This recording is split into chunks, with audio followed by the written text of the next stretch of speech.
Archie Comics has been trying to make a live-action TV show or movie since the 1950s, and yeah, it hasn't worked out that well. Until 2015, when I heard that a new Archie series was being made and was going to be a live-action one, I was excited. In 2015, the Archie Comics series was relaunched and was updated for contemporary times, and it still had the characters keep their personality traits from the original series. If the new TV series did that, I would have been on board, no problem.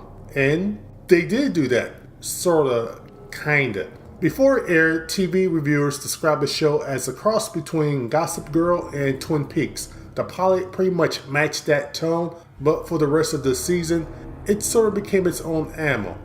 After watching the pilot, I had some concerns though. 1. Everything was filmed so dark. 2. Events seemed to be happening way too quickly. 3. The characters seemed to lack the defining characteristics they had from the comics. The actors did a good job, but it just felt that they were playing different characters. 4.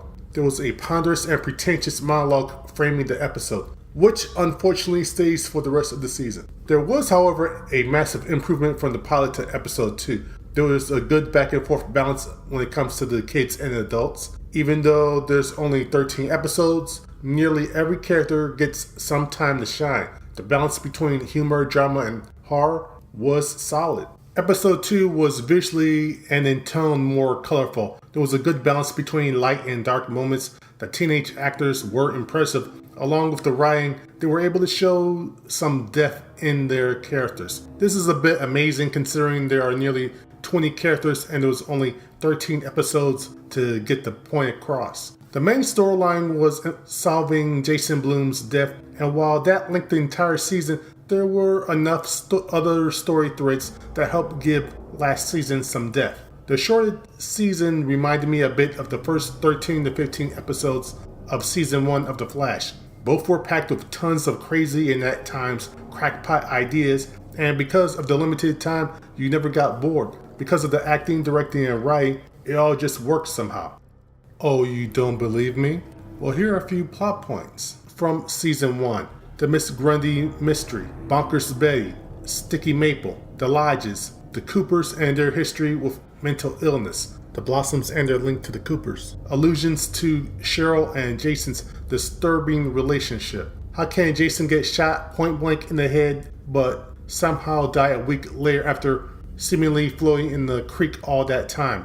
What the mayor is up to? Why does Mr. Weatherby seem to be more at home at Sons of Anarchy and Breaking Bad than in the Archie universe? I did have some problems. Some of the cast didn't get their time to shine, and because of that, they just came off as one note. The most obvious examples are Reggie, whose actor is being recast right now, whose personality is just being a jerk. Dilton, who's a whack job survivalist Boy Scout, and Kevin, whose personality is just being a flamboyantly gay man. So disappointing. Of the main trio, Bae is the best character because she gets involved with just about every major storyline and has her own issues to deal with. Archie slowly becomes the character he is in the comic, but he still has a ways to go. Well, that is if the showrunners are even interested in doing that. As far as Veronica, I'm conflicted. The actress plays the character well and there are layers, but it doesn't feel like Veronica. In the comics, Veronica can be conniving, spoiled, but has a good heart and is proactive in what she wants and does care about her friends. She became more of this layer in the season, but it just felt that Bae resembled that last bit more than she did. Of all the characters, the one that was done the most disservice was Jughead. He didn't resemble his character in the comics at all. Heck, he didn't even eat a hamburger until the end of the series. I'm not saying that he should be the slovenly, lazy, hungry goofball he was for decades in the comic. Just why not have him be more like how he's been depicted in recent years in the comics, like Jughead, Life of Archie, and the 2015 Archie series. In the series, he felt like he was always sulking, self-serious, and pretentious. Yes, I know people are going to say, well, that's how teenagers are. But there's more to Jughead. He is easygoing but snarky at the same time. He's highly intelligent but doesn't flash that around. He's also incredibly loyal to his friends. Anyway, I don't blame the actor. I'm sure this is how the showrunners wanted him to play the character. With all that being said, this really is a good series. The acting, like I said, and writing, directing are consistently good. The series has a really good soundtrack, and the cinematography was on point throughout the entire season, even though the setting did seem a bit fake at times. Example would be episode 1. The cast has great chemistry between them, and the actors that play the teenagers play them well, which makes sense considering when they were hired, they were either 19 or 20 years old. And looking at their IMDb page, most of them, this is their first major working role. Okay, so it's a really good show, but how is it as an adaptation of the Archie comic book characters? Terrible. The show comes off as if the CW wanted to make their next teen soap opera and were just going to use the Archie franchise stamp on it.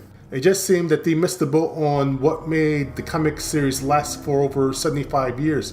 The show does drop tidbits from the comics but man, it just doesn't feel right. The show seems to be more focused on the common CW teen show tropes than the different aspects of the Archie comic book series. The CEO of Archie Comics really pushed for this show, but I can't really blame him since the company Archie Comics is incredibly small, and over the years they have been having money issues. At times the show seems to be trying real hard to be cool, edgy, and dark. The current Archie Comics, however, feel more natural when they do that.